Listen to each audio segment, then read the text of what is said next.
Hello my प्यारे साथियों, स्वागत है आपके अपने यूट्यूब चैनल जीएमजी क्लासेस पे। दोस्तों आज आप लोग के लिए लेकर आ गए हैं, जैसा कि आप लोग थंबनेल स्क्रीन पे दिखाई दे रहा होगा, बीएसईबी 12th फाइनल एग्जाम 2024 के लिए सब्जेक्ट बायोलॉजी का अर्थात जीव विज्ञान का पूरे एनसीईआरटी बुक से ऑब्जेक्टिव लेकर आ गए हैं, जो रामबाण के तौर पर है। तो वीडियो को लास्ट तक जरूर दिखेगा, क्योंकि इसमें मैं 100% गारंटी पूछेगा ही पूछेगा, 100% गारंटी के साथ। और जो अभी चैनल पे नए होंगे वो तो आप लोग को पता ही क्या करना है, तो लाइक सब्सक्राइब एंड शेयर करना है। तो चलता हूँ आज का डायरेक्ट क्वेश्चन की ओर। तो बायोलॉजी का आज का फर्स्ट क्वेश्चन कुछ इस प्रकार से, जो बहुत ही मोस्ट इंपॉर्टेंट है। देखिए फर्स्ट में क्या बोल रहा है कि नेत्र में प्रकाश की मात्रा का नियंत्रण किस अंग के द्वारा किया जाता है। तो बता दूं दोस्तों कि नेत्र में जो प्रकाश का नियंत्रण किया जाता है वो किसके द्वारा किया जाता है दोस्तों, तो राइट आंसर हो जाएगा क्या, आइरिस के द्वारा किया जाता है। राइट आंसर होगा दोस्तों ऑप्शन ए हो जाएगा। चलिए आगे चलते हैं धीरे धीरे कदमों से बढ़ते हुए अगला क्वेश्चन की ओर। बोला क्या कि लीची का खाए जाने वाला भाग कहलाता है, क्या कहलाता है दोस्तों, तो जाहिर सी बात है क्या कहलाता है, तो बीज चोल कहा था। क्या बीज चोल, उसको एक नाम से क्या भी बोला था, तो उसको एक नाम से एरिल भी बोला जाता है। क्या एरिल, लीची का खाया जाने वाला एरिल देता है। अगर एरिल नहीं है तो बीज चोल ही मार सकते हैं। चलिए आगे चलते हैं अगला क्वेश्चन पे। तीसरा क्वेश्चन इस प्रकार से है कि पुंकेसर कितने भागों में बांटा होता है, एक भाग में, दो भाग में, तीन भाग में या चार भाग में। तो बता दो दोस्तों कि पुंकेसर कितने भाग में रहता है, तो दो भागों में रहता है। राइट आंसर हो जाएगा ऑप्शन बी हो जाएगा दोस्तों। आगे चलते हैं चौथा क्वेश्चन पे। चौथा क्वेश्चन देखिए क्या बोल रहा है कि सरटोली कोशिकाएं पाई जाती है, किसमें पाई जाती है, वृषण में या अंडाशय में या अंडाशय में या यकृत में, यहाँ तक गर्भाशय है। तो चार का राइट आंसर होगा दोस्तों ऑप्शन ए होगा, अर्थात वृषण में सरटोली कोशिकाएं पाई जाती है। टेस्टिस बोला था इंग्लिश में, समझे, तो राइट आंसर ऑप्शन ए हो गया। चलिए आगे चलते हैं पांचवा क्वेश्चन पे। पांचवा क्वेश्चन कुछ इस प्रकार से आपका स्क्रीन पे शो हो रहा है दोस्तों। बोल रहा है कि किस हार्मोन द्वारा अंडोत्सर्ग नियंत्रित होता है, अंडा का जो उत्सर्ग नियंत्रित होता है वो कौन सा हार्मोन के द्वारा किया जाता है दोस्तों, तो राइट आंसर हो जाएगा ऑप्शन डी, अर्थात एफएसएच एवं एलएच के द्वारा क्या होता है कि हार्मोन अंडोत्सर्ग को नियंत्रित करता है। करेक्ट आंसर ऑप्शन डी याद कर लीजिएगा। चलिए आगे चलते छठा क्वेश्चन पे। छठा क्वेश्चन क्या बोल रहा है कि कॉपर ल्यूटियम के द्वारा स्त्रावित होने वाला हार्मोन कौन सा, किसके द्वारा, तो कॉपर ल्यूटियम के द्वारा जो स्त्रावित होता है दोस्तों वो होता प्रोजेस्टेरोन। कौन होता है, तो progesterone. Right answer option C हो जाएगा। चलिए आगे चलते। आप लोगों को पता ही है कि इस चैनल पर क्या पैसा कम माल ज्यादा, मतलब क्वेश्चन का टाइम कम और क्वेश्चन अधिक बताया जाता है, तो वीडियो को अंत तक जरूर देखेगा। क्या बोला सातवां क्वेश्चन कि कॉपर टी रोकता, किसको रोकता कॉपर टी, तो बता दूं कि राइट आंसर होगा किसको, तो निषेचन को रोकता है, अर्थात नर और मादा का संलयन को क्या बोलते हैं, तो निषेचन। और कॉपर टी लगाने से क्या होता है, निषेचन को ही बाधित करता है, अर्थात रोक देता है। तो राइट आंसर ऑप्शन ये हो गया दोस्तों। चलिए आगे चलते हैं आठवां क्वेश्चन पे। आठवां क्वेश्चन क्या बोल रहा है कि जब नियंत्रण की सर्वाधिक उपयुक्त विधि कौन है, क्या जन्म नियंत्रण, जन्म का जो नियंत्रण किया था उसका सर्वाधिक उपयुक्त विधि कौन सा हो जाएगा, तो जाहिर सी बात है कि राइट आंसर कौन होना चाहिए, तो बंध्याकरण। क्या बंध्याकरण, मतलब जनसंख्या को अब ज्यादा वृद्धि नहीं करना, ज्यादा संतान उत्पन्न कहीं नहीं करना, तो क्या कर लगा, बंध्याकरण। बंध्याकरण बोला था, तो राइट आंसर ऑप्शन डी हो गया। चलिए आगे चलते हैं। ये तो देखिए एक और बात है कि जन्म क्या नियंत्रण किसको, तो बंधक किस में होता है, तो ये होता है स्त्री में होता है। क्या स्त्री में होता है। और पुरुष के क्या, पुरुष के बंधक को क्या बोलते हैं, तो उसको बोलते हैं बेसेक्टोगैमी। क्या बेसेक्टोगैमी बोला जाता है पुरुष का बंधकरण को। चलिए आगे चलते हैं नौवां क्वेश्चन पे। नौवां क्वेश्चन क्या बोल रहा है दोस्तों, नौवां क्वेश्चन आपका स्क्रीन पे इस प्रकार से शो हो रहा है, थोड़ा सा छोटा कर देता है। क्या बोल रहा है कि एक ही स्थान पर उपस्थित रहने वाले जीन जिनकी विभिन्न अभिव्यक्ति हो वो क्या कहलाता है, जो एक ही स्थान पर क्या उपस्थित रहता है, तो राइट आंसर होगा दोस्तों ऑप्शन ए, अर्थात बहुअलील कहलाता। क्या एक ही स्थान पर मतलब कि व्यवस्थित होने वाले जीन को क्या बोलते हैं, तो बहुअलील बोला जाता है। राइट आंसर ऑप्शन ए हो गया। चलिए आगे 10वां क्वेश्चन पे। 10वां तो आप लोग के लिए छोड़, चलिए 10वां आप लोग के लिए HW के ऊपर छोड़ दिया। क्या बोल रहा कि मेंडल ने चयन किया था, क्या किया था, चलिए आप लोग कमेंट के माध्यम से जरूर बताएंगे, कमेंट के माध्यम से आप लोग बताएंगे जरूर 10वां का राइट आंसर। चलिए आगे चलते हैं क्योंकि इजी क्वेश्चन है। आगे 11 पे देखिए क्या बोल रहा है कि प्रतिकोडोन पाए जाते हैं, किसमें प्रतिकोडोन पाए जाते हैं दोस्तों, तो 11 का राइट आंसर क्या हो गया, तो ऑप्शन सी था tRNA में था, ट्रांसफर आरएनए में, ट्रांसफर राइबोन्यूक्लियस एसिड में क्या, तो प्रतिकोडोन पाया जाता है। मैं बता दूं दोस्तों कि इसमें मैं कितना 35 क्वेश्चन बताने वाला हूँ, 35 क्वेश्चन, तो आप लोग अंत तक बने रहिएगा। चलिए आगे 12 पे क्या बोल रहा है, थोड़ा सा छोटा कहते हैं। बोल रहा कि अनुलेखन में भाग लेने वाला एंजाइम कौन सा है? अनुलेखन में भाग लेने वाला एंजाइम कौन सा दोस्तों? तो 12 का करेक्ट आंसर हो जाएगा ऑप्शन सी अर्थात RNA polymerase, ribo nucleus acid polymerase हो जाएगा राइट आंसर दोस्तों। चलिए आगे चलते हैं, हम धीरे धीरे कदम से बढ़ते हुए अगला क्वेश्चन की ओर। 13वां क्वेश्चन क्या बोल रहा है कि भोज्य विषाक्तता नामक बीमारी किसके संक्रमण से होता, किसके द्वारा संक्रमण करने से होता है? तो 13 का करेक्ट आंसर होगा दोस्तों ऑप्शन ए हो गया था क्या, स्टीरेशिया कोलाई के द्वारा। क्या स्टीरेशिया कोलाई के द्वारा क्या होता है, संक्रमण होता है। राइट आंसर ऑप्शन ए हो गया दोस्तों। चलिए आगे चलते हैं 14 पे। 14 पे क्या बोल रहा है दोस्तों कि एसिटाबुलेरिया इनमें से क्या है? एसिटाबुलेरिया क्या है? शैवाल है, प्रोटोजोआ है, जीवाणु है या विषाणु है? तो 14 का राइट आंसर होगा दोस्तों ऑप्शन ए था शैवाल। क्या एसिटाबुलेरिया एक प्रकार का क्या है? तो शैवाल हो गया। राइट आंसर ऑप्शन ए हो गया दोस्तों। चलिए आगे 15 पे। 15 पे क्या बोल रहा था, हम गर्दा कर देना 2024 में, समझे? बोल लघु बीजाणु जनन के दौरान इसमें अर्धसूत्री विभाजन होता है, मतलब किसमें अर्धसूत्री विभाजन होता है? तो 15 का राइट आंसर क्या होगा दोस्तों? तो राइट आंसर हो जाएगा ऑप्शन बी था लघु बीजाणु मातृकोशिकाएं द्वारा। किसके? तो लघु बीजाणु मातृकोशिकाएं के द्वारा लघु बीजाणु जनन के दौरान अर्धसूत्री विभाजन होता है। चलिए आगे 16 पे। 16 पे क्या बोल रहा कि एड्स कारक है। एड्स कारक किसका कारक हो जाएगा? बैक्टीरिया का, प्रोटोजोआ का या HIV वायरस का या ट्राइकोमोनास का? HIV का नाम पूरा नाम क्या है? तो ह्यूमन इम्यूनो वायरस का। ह्यूमन लिख दें तो ह्यूमन इम्यूनो वायरस उसका होता है फुल नाम। तो 16 का राइट आंसर क्या हो गया? तो ऑप्शन सी ही करेक्ट आंसर हो जाएगा। एड्स का कारक क्या है? HIV वायरस हो जाएगा। चलिए आगे 17 पे। 17 पे क्या बोल रहा है कि मिट्टी को उपजाऊ बनाने में सहायक है। क्या मिट्टी को उपजाऊ बनाने में कौन सहायक है? कीटनाशक है या जैविक खाद है या जीस्ट है या इनमें से सभी है? तो 17 का राइट आंसर क्या होगा दोस्तों? तो ऑप्शन बी था जैविक खाद है, जो क्या मिट्टी को उपजाऊ बनाने में। देखिए आप लोग देखे होंगे अभी फिलहाल क्या धान का सीजन चल रहा था, उसमें कितना कम से कम 3 से 4 खाद दिया गया था। क्या? उसको मिट्टी को उपजाऊ करना था ताकि अनाज अधिक पैदा हो सके। चलिए आगे चलते हैं 18 पे। 18 पे क्या बोल दोस्तों? 18 पे इस प्रकार से इडली एवं डोसा। चलिए आप लोग ये सब तो खावे किए होंगे क्योंकि अभी चाइनीज फास्ट फूड है। इडली एवं डोसा का आटा किस सूक्ष्म जीव के प्रयोग से बनाया जाता है? अगर इडली डोसा अगर नहीं खाए हैं तो जाकर के मार्केट में एक बार ट्राई कर लीजिएगा, बहुत मजा आता है। 18 का राइट आंसर क्या होगा दोस्तों? तो ऑप्शन डी होगा जीस्ट से। क्या? ईस्ट से। क्या बोल रहा कि इडली एवं डोसा का आटा किस सूक्ष्म जीव के प्रयोग से बनाया जाता है? तो राइट आंसर होगा दोस्तों ऑप्शन डी अर्थात जीस्ट के द्वारा किया जाता है।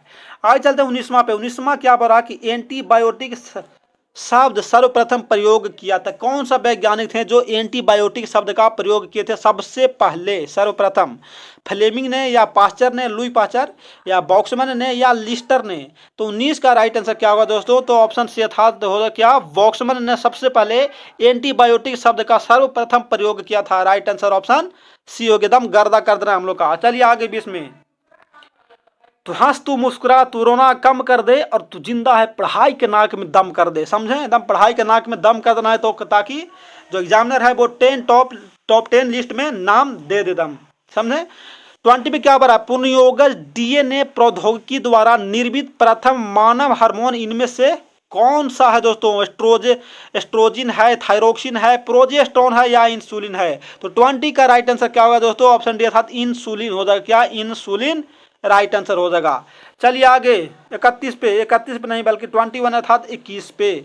PCR से जांच होती, क्या PCR? क्या PCR से किसकी जांच किया जाता है? HIV का, कैंसर का या क्षय रोग का या हैजा का? तो 21 का राइट आंसर होगा दोस्तों ऑप्शन ए अर्थात HIV का, ह्यूमन इम्यूनो वायरस अर्थात क्या बोला था उसको? तो उसको बोल सकता है एड्स, क्योंकि एड्स किसके कारण था? तो HIV का। और इसका जो PCR का बोल रहा है वो राइट आंसर हो गया ऑप्शन सी अर्थात ए हो गया अर्थात का HIV।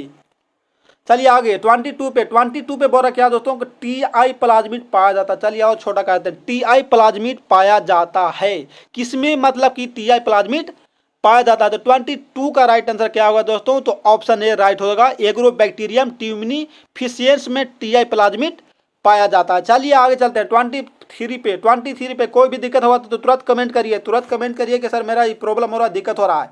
चलिए आगे 23 पे। डाली नामक भेड़ एक क्लोन था। क्या था? एक क्लोन था इसके लिए दांत कोशिकाएं थी। इसके लिए जो दांत कोशिकाएं थी वो किसकी दांत कोशिकाएं थी? तो 23 का राइट आंसर होगा दोस्तों ऑप्शन सी अर्थात जीभ का था। किसका? जीभ का था, राइट आंसर ऑप्शन सी हो गया। आगे 24 पे, 24 में बोला कि इनमें से कौन पौधा है जो जलोद्भिद है, जल के अंदर उगने वाला पौधा है, कुमुदनी है, कमल है, सिंघाड़ा है, या इनमें से सभी। तो 24 का राइट आंसर क्या हो गया, इनमें से सभी हो गया। क्या पानी, इसको क्या बोलते हैं, पानी फल सिंघाड़ा। क्या पानी फल सिंघाड़ा, ओवल सिंघाड़ा नहीं जिसमें आलू और चौका भरा आता है। तो इसमें क्या हो रहा है, कौन सा पौधा जलोद्भिद है, तो इसके राइट आंसर हो गया सभी। कुमुदनी भी है, कमल भी है, जल में उत्पन्न होता है, सिंघाड़ा भी है वो भी, इसलिए राइट आंसर ऑप्शन डी हो गया, ऑल ऑफ दीज हो गया। आगे 25 पे दोस्तों, 25 पे क्या बोला, थोड़ा सा छोटा कहते हैं। 25 में बोल रहा है कि लाइकेन सूचक है। लाइकेन किसका सूचक है, तो ये भी बहुत ही ईजी है, बहुत ही ईजी है, बहुत ही वेरी वेरी इंपॉर्टेंट है, करीब करीब हर बार ये पूछ ही देता है। तो 25 का राइट आंसर आप लोग लगा लीजिए, क्या SO2 प्रदूषण का लाइकेन सूचक है, लाइकेन सूचक है। अगर विश्वास नहीं होगा तो आप लोग इसको जाकर देख लीजिएगा, किसी भी मतलब किसी भी प्रीवियस ईयर क्वेश्चन का बार बार ही पूछ ही देता है। और आप लोग का लग रहा है कि सर ये तो न्यू चैनल है, क्या बताएंगे या नहीं बताएंगे, तो बता दूं कि मेरा ये न्यू चैनल नहीं बल्कि मेरा ये सेकंड चैनल है। मेरा फर्स्ट चैनल का नाम है गुरु महती JNMT, आप यूट्यूब पर सर्च मार कर देख सकते हैं, समझे। तो वो कुछ यूट्यूब के द्वारा टेक्निकल इशू की वजह से थोड़ा सा रिड्यूस कर दिया गया है, तो इसको आप लोग फुल सपोर्ट करिए GMG क्लासेस को, और लाइक सब्सक्राइब एंड शेयर करना नहीं भूलिए। 26 में क्या बोल रहा है कि हवा के वेग को किस यंत्र द्वारा मापा जाता है, किसको, हवा के वेग को। तो 26 का क्या होगा दोस्तों, तो ऑप्शन है अर्थात एनीमोमीटर के द्वारा हवा के वेग को मापा जाता है। 26 का राइट आंसर ऑप्शन ये हो गया। चलिए आगे 27 पे, 27 में क्या बोल रहा भाई कि निम्नलिखित में से कौन ग्रीन हाउस गैस है। क्या ग्रीन हाउस गैस कौन होगा, बहुत ही ईजी है, बहुत ही ईजी है। कार्बन डाइऑक्साइड है, मीथेन है, CFC है, या उपयुक्त CFC का पता है ना, क्या CFC क्लोरोफ्लोरो कार्बन। तो 27 का राइट आंसर क्या होगा दोस्तों, तो 27 का करेक्ट आंसर ऑप्शन बी अर्थात मीथेन हो जाएगा, जो ग्रीन हाउस गैस के अंतर्गत आता है। चलिए आगे 28 पे, 28 पे क्या बोला, डोडो है। डोडो क्या है, डोडो क्या है, विलुप्त प्राणी है, संकटग्रस्त प्राणी है, आपत्तिग्रस्त प्राणी है, या इनमें से कोई नहीं। बता दूं दोस्तों कि डोडो क्या है, तो 20 का राइट आंसर क्या हो गया, तो 20 का राइट आंसर हो गया 28 नहीं जी, सॉरी 28 का राइट आंसर ऑप्शन है अर्थात विलुप्त प्राणी। क्या विलुप्त प्राणी है क्या, तो इसका जो सूचित किया गया वो कहाँ गया है, तो रेड डाटा बुक में। कहाँ, रेड डाटा बुक में इसका पूरा संग्रह किया गया है। रेड डाटा बुक में से संग्रह किया गया है कि डोडो क्या है, विलुप्त प्रजाति है। चलिए आगे 29 पे, 29 में बोल रहा दोस्तों कि कान्हा राष्ट्रीय उद्यान प्रसिद्ध है, किसके लिए प्रसिद्ध है भाई, किसके लिए। चलिए यहाँ लेते हैं, किसके लिए प्रसिद्ध है कान्हा राष्ट्रीय उद्यान। तो जाहिर सी बात है कि कान्हा राष्ट्रीय उद्यान जो प्रसिद्ध है वो बाघों के लिए, किसको, टाइगर के लिए प्रसिद्ध है। राइट आंसर ऑप्शन सी हो गया। चलिए आगे, बहुत ही कम समय में ज्यादा क्वेश्चन हम लोग देख पाए। 30 में क्या बोल रहा है कि भूमंडल का सबसे बड़ा जैव विविधता वाला क्षेत्र कौन सा। भूमंडल का मतलब भूमि का जो ऊपर वाला हिस्सा का सबसे बड़ा जो जैव विविधता वाला जो क्षेत्र है वो कौन सा हो जाएगा दोस्तों, तो राइट आंसर हो जाएगा ऑप्शन सी अर्थात अमेजन का वर्षा वन। कहाँ का, अमेजन का वर्षा वन। वो वाला नहीं, अमेजन फ्लिपकार्ट वो सब नहीं, बल्कि अमेजन एक जगह का नाम है, वहीं का वर्षा वन।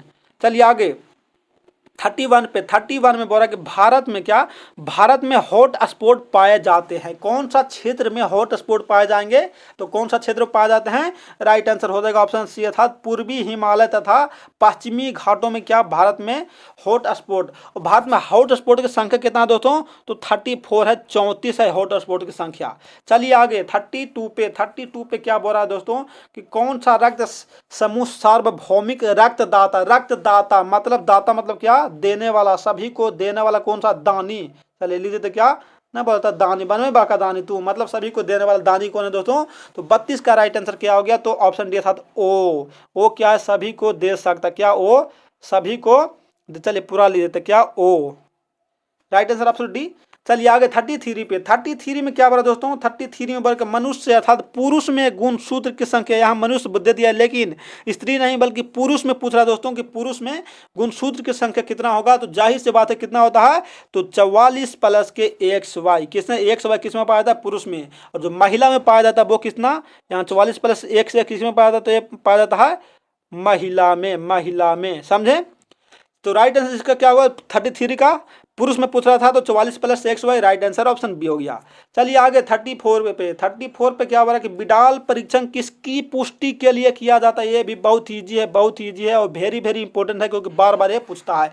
मलेरिया के लिए टाइफाइड के लिए, एड्स के लिए या कैंसर के लिए। तो 34 का राइट आंसर क्या हो गया? तो राइट आंसर ऑप्शन बी होता है टाइफाइड के लिए। क्या विडाल परीक्षण किसकी पुष्टि करता है? तो दोस्तों तो टाइफाइड बुखार का करता है। क्या बुखार का करता है। चलिए आगे 35 पे। 35 में देखिए एकदम दिल दहलाने वाली, क्या दिल को दहलाने वाली एक त्रासदी हुआ था। क्या वर्ग? भोपाल गैस त्रासदी कब हुआ था? तो जाहिर सी बात है क्या हुआ, कब हुआ था दोस्तों? तो राइट आंसर हो गया ऑप्शन ए था 2 से 3 दिसंबर 1984 ईस्वी में। इसमें क्या हुआ था? तो मिथाइल आइसोसाइनेट, क्या मिथाइल आइसोसाइनेट का गैस का मतलब कि रिसाव हो गया था, जिसके वजह से बहुत से लोग मारे गए थे, समझे। तो राइट आंसर ऑप्शन ए हो गया, बहुत बड़ा त्रासदी था। बस चलिए 35 ही क्वेश्चन था, ज़्यादा क्वेश्चन नहीं था, मात्र 35 क्वेश्चन, क्योंकि मैं स्टार्टिंग में बता दिए थे 35 क्वेश्चन है। और आप लोग का एक सूचित कर दूं कि आप लोग का अगर पीडीएफ चाहिए, क्या अगर आप लोग का पीडीएफ चाहिए तो टेलीग्राम पर ज्वाइन हो जाएगा। पीडीएफ के लिए टेलीग्राम पर ज्वाइन हो जाएगा। टेलीग्राम गुरु महती GNMT के नाम से है, और टेलीग्राम का लिंक इस वीडियो के डिस्क्रिप्शन में दिया गया है, और वहाँ फेसबुक पेज का भी दिया गया है, वहाँ से जाकर ज्वाइन हो जाइए। कोई भी दिक्कत है, कोई भी प्रॉब्लम है या कोई भी समस्या है तो टेलीग्राम पर मैसेज कर देंगे, उसका रिप्लाई बहुत जल्द कर दिया जाएगा। बाकी थैंक्स फॉर वॉचिंग। सपोर्ट के लिए लाइक, सब्सक्राइब एंड शेयर करना नहीं बोलेगा। और मैं हूं आपका दोस्त, आपका प्यारा सा साथी भाई STN सर। तो चलिए फिर मिलते हैं अगले क्लास के सेट में, तब तक के लिए जय हिंद, जय भारत।